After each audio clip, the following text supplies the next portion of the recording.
Et Agathe, avant que le vin il arrive dans ces barriques, il se passe quoi au juste? Tout commence finalement par les vendanges, qui est la période de récolte de notre raisin et qui est, soit dit en passant, ma période préférée.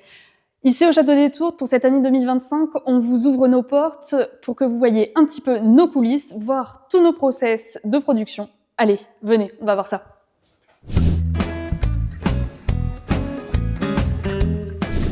Chaque année, au Château des Tourtes, les vendanges représentent le moment le plus attendu de la saison. C'est le point de départ de tous nos vins. Et figure-toi que tout démarre bien avant que le sécateur ne touche à la vigne. Dès le mois d'août, notre vigneron, accompagné de notre œnologue Nicolas, observe vigne par vigne, prélève quelques grains, les goûte et analyse leur maturité. Et c'est bien ça la clé, cueillir trop tôt et le jus est trop acide, attendre trop longtemps, sucre et lourdeur prennent le dessus.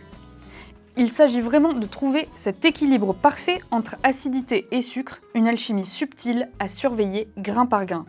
Dans le Bordelais, les vendanges débutent généralement à la fin août avec les blancs et les rosés, suivis par les rouges, et représentent un peu moins de 90% de la production locale.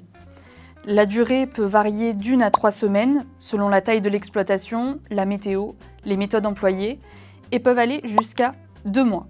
Quand vient le moment des vendanges, c'est toujours une grande célébration. On commence souvent par notre crément, car pour ce vin-là, la fraîcheur, la vivacité et une acidité bien présente sont essentielles. Chaque grappe est cueillie à la main avec soin, un protocole qui non seulement respecte l'appellation, mais garantit une finesse et une élégance incomparables dans chaque bulle. C'est un travail exigeant, parfois éreintant, reconnaissons-le, mais tellement convivial. Ce mélange de complicité, d'efforts partagés, c'est ça aussi l'esprit des vendanges. Mais on ne vendange pas toujours à la main.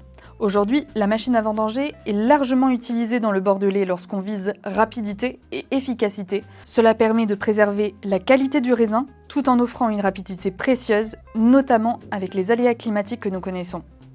Quelle que soit la méthode, on respecte une règle d'or: transporter les raisins jusqu'au chai le plus rapidement possible.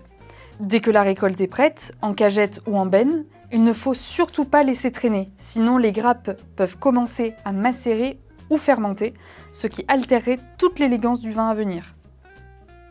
Ensuite vient le pressurage.